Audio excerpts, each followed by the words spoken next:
Hola y bienvenidos a mi canal de YouTube una vez más. Hoy tenemos el caso de Blanche Monnier y como habrán visto en el título es bastante perturbador. Si quieren ver más casos como este, si quieren ver casos resueltos, no resueltos, lista de reproducción de lugares extraños, pueden ir directamente a la que está en pantalla. Ahí van a ver un montón de opciones, así como también pueden seguirme en este canal de YouTube para saber cuándo subo videos. Acá abajo están mis redes sociales por si quieren seguirme en alguna de ellas.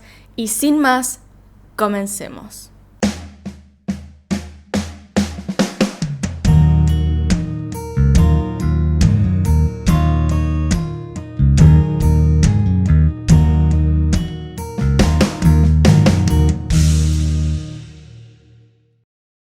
Blanche Monnier tenía 25 años cuando ocurre esta historia. Ella vivía en la ciudad francesa de Poitiers junto con su familia. Blanche era una mujer muy atractiva y pertenecía a la aristocracia francesa de fines del siglo XIX. Su padre había sido decano de la Facultad de Letras de Poitiers y su hermano, además de participar de varias sociedades y de obras caritativas, había ejercido como subprefecto de Poichet-Teniers. En 1876, Blanche conoció a quien consideró que era el amor de su vida. Se trataba de un abogado mayor que ella, pero que se encontraba sumido en la pobreza. Blanche quería casarse con él. El problema era que su madre no lo aprobaba. Un hombre que Louis describía como una persona sin un centavo no era adecuado para una joven de la aristocracia. Y un día Blanche desapareció sin dejar rastros. Sus padres inventaron cualquier clase de excusa para librarse de las preguntas de los vecinos, quienes evidentemente estaban preocupados por lo que estaba pasando. No querían parar los rumores de que ella se había ido y simplemente con el tiempo decidieron dejar que la gente se olvidara de la existencia de su hija. La joven simplemente había desaparecido. Un tiempo después, la madre de Blanche comenzó a dar explicaciones a aquellos que no paraban de pedirlas, preocupados, obviamente. Ella dijo que Blanche se había vuelto loca, que tenía una enfermedad mental, pero que no querían ingresarla al hospital psiquiátrico. En cambio, según ella, Blanche se encontraba en la casa de la familia con todas sus necesidades siendo atendidas. La realidad, sin embargo, era otra, muy diferente. Por una de las ventanas de la casa, en un momento se podía escuchar una voz. Una vecina de la familia comenzó a intentar prestar atención a lo que esa voz decía. Contaba que la habían encerrado sin razón. Estaba preocupada y también pensaba en cómo saldría de ese lugar. Así que, pareciéndole rara la situación, esta vecina va hasta la puerta de la casa y pregunta a Louise de quién era la voz. Ella le dijo que era su hija y que su estado mental había decaído tanto que se estaba imaginando cosas, como que era prisionera. Al poco tiempo la ventana quedó completamente cerrada, de modo que nadie pudiera escuchar otra vez a Blanche quejarse. En 1885, el hombre con el que Blanche deseaba casarse murió. Para entonces, la madre de Blanche, Louise, se encontraba lamentando la terrible muerte de su hija, al parecer fallecida debido a su estado mental. Eso al menos es lo que le decía a todos. Pero todo cambió cuando el 23 de mayo de 1901, 25 años después de la desaparición de Blanche, un fiscal de París recibe una carta con detalles espeluznantes e incluso difíciles de creer. La carta era anónima, no tenía firma y no decía cómo es que conocía estos detalles, pero comentaba lo siguiente: señor fiscal general, tengo el honor de informarle de un hecho de una gravedad excepcional. Se trata de una señorita que está encerrada en la casa de la señora Monnier, privada de comida, que ha vivido sobre basura podrida durante los últimos 25 años, es decir, sus propios desechos. En realidad, esta carta había sido escrita por una de las sirvientas del hogar, una chica nueva que había llegado hacía poco reemplazando a la anterior. Ella llegó y vio el estado en el cual estaba Blanche, dónde estaba viviendo, lo que estaba ocurriendo con ella, el cuarto en el que la mantenían encerrada y decidió dar aviso a las autoridades. Por su parte, la familia Monnier ostentaba una excelente reputación. Louise Monnier, madre de Blanche, ya era viuda, tenía 75 años y gracias a sus labores en la ciudad había recibido un premio del Comité de Buenas Acciones. Al lado de la casa de la madre vivía el hermano Marcel, también considerado un miembro activo y valioso de la sociedad. Escéptico ante esta denuncia, el fiscal decidió enviar al comisario central, un hombre de apellido Bucheton. Este hombre estaría encargado de investigar el tema, el cual no creían que fuese verdad. Ese mismo día, a las 5 de la tarde, Bucheton, junto con otros investigadores, se dirigió a la casa de los Monnier, en Poitiers. Si bien al principio no encontraron nada extraño, Louis presentó numerosas objeciones cuando los investigadores quisieron ingresar a una habitación ubicada en el segundo piso, en el ático.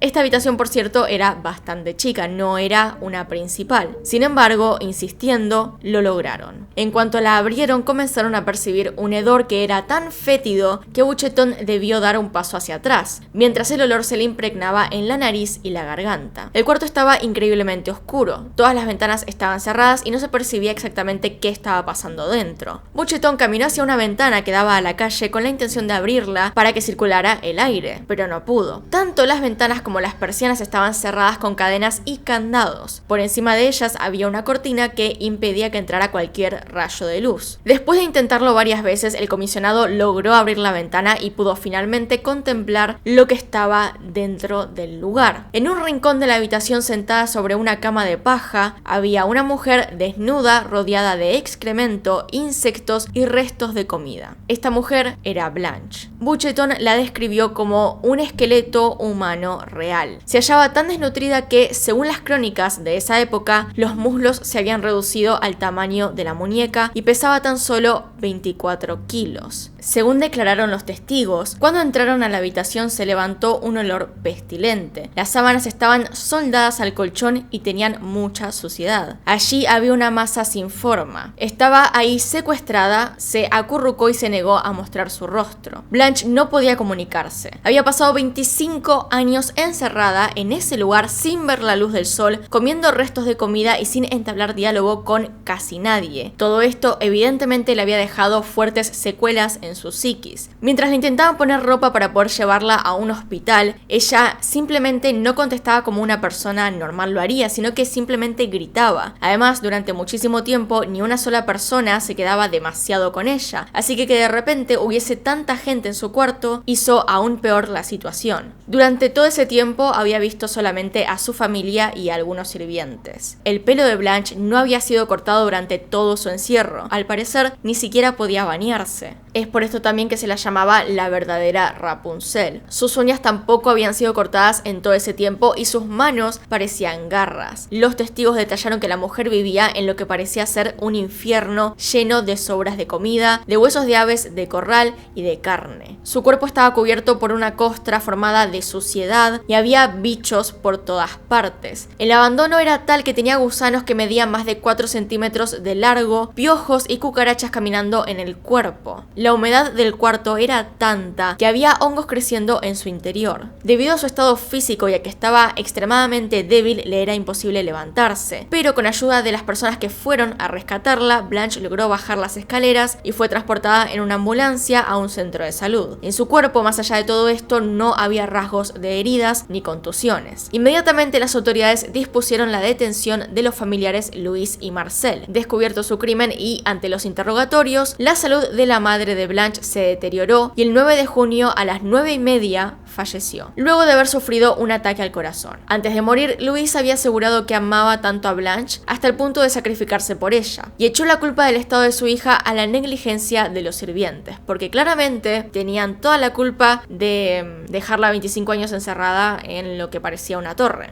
sin contacto, durante 25 años. A Marcel se lo acusó de ser cómplice del secuestro de su hermana, aunque él mismo se defendió diciendo que ya de joven su hermana presentaba signos de alteración cerebral, razón por la cual le habían puesto una tutora. Tras la muerte de esta tutora, él había insistido en llevar a su hermana a un hospicio, pero su madre lo había impedido. Él decía: no se me puede culpar por delito de confinamiento forzoso. Además, no hubo delito de secuestro, ya que mucha gente tuvo acceso a la habitación de Blanche. Sabían del tema, sabían que estaba en ese estado y sin embargo la dejaron ahí, así que definitivamente seguía siendo su culpa. Encima de todo esto, se cree que la joven había intentado escapar, porque uno de los paneles en la puerta de la habitación en la cual estaba encerrada se podía ver cómo había sido reparado hacía poco tiempo. A su vez, en las paredes de la habitación se podían leer diversas inscripciones como libertad, libertad, o hay un favorito en la casa y no soy yo, es muy lamentable verse obligado a vivir y morir en una mazmorra. También se encontraron dibujos en lápiz y en tinta sobre la pared de corazones trazados con flechas y cruces, los cuales eran emblemas además del sufrimiento. ¿Veré alguna vez la libertad? ¿Seguiré en una mazmorra? Estas preguntas estaban en las paredes de la habitación en la cual habían encerrado a Blanche, las cuales había escrito antes de perder completamente la cordura. Así que, el 26 de mayo, solo 3 días después de la liberación, se publicó en uno de los diarios más conocidos de ese momento una nota designada a Blanche como la reclusa de Poitiers. La sociedad francesa enloqueció con esta noticia. Rápidamente comenzó a circular la teoría de que Blanche había sido condenada por haberse enamorado de un hombre que no tenía fortuna. Por este motivo, para prevenir esta relación, se encerró a la joven en su prisión, donde al poco tiempo perdió la cordura. El juicio por el secuestro y encierro de Blanche inició al octubre siguiente, y en él participaron innumerables testigos. Solo en la instrucción previa, el juez había recibido 160 testimonios de personas que habían tenido relación con la familia Monier. Hubo vecinos que contaron los gritos que provenían de la mansión y otros describieron a Blanche antes de su encierro. Ella era dulce, amable, fina, alta y nunca le había hacer ninguna excentricidad, decía una de las personas que la habían visto. Varios empleados de la casa aseguraban tener órdenes directas de no abrir la ventana de la habitación. Ante la insistencia del por qué no habían realizado la denuncia, si sabían de todo esto, todos se excusaban en el miedo que sentían a perder su trabajo. Incluso una ex empleada aseguró que la locura de Blanche se debía a una desesperación de amor. Los médicos que examinaron a Blanche y expusieron durante el juicio tenían visiones muy distintas sobre su situación. Mientras algunos la consideraban completamente loca y afirmaban que su locura se remontaba a sus primeros años de pubertad, otros en cambio aseguraban que no solo era cuerda, sino que además era cuidada y reservada. Durante el proceso judicial, el abogado defensor de Marcel lo representó al hermano como un ingenuo y un completo idiota.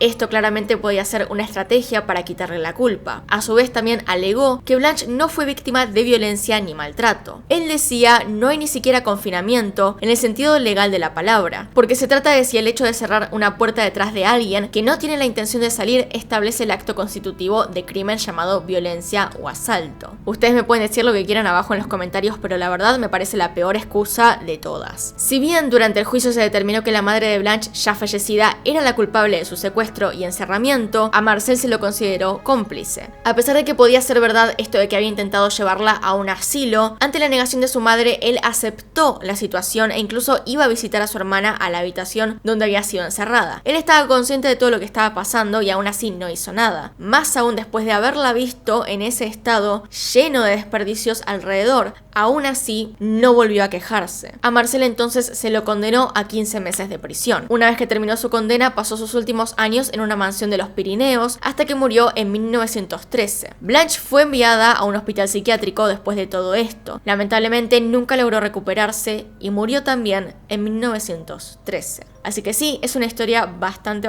no solamente perturbadora, pero además triste. Muy triste porque desde un principio la familia la encerró, más allá de si tenía realmente algún problema que tratar mentalmente, igual la encerraron. Y no solo eso, sino que no es que estaba abierta la puerta y ella se podía ir cuando quisiera. No, tenían las ventanas cerradas, habían hecho eso a propósito para que nadie la escuchara hablar.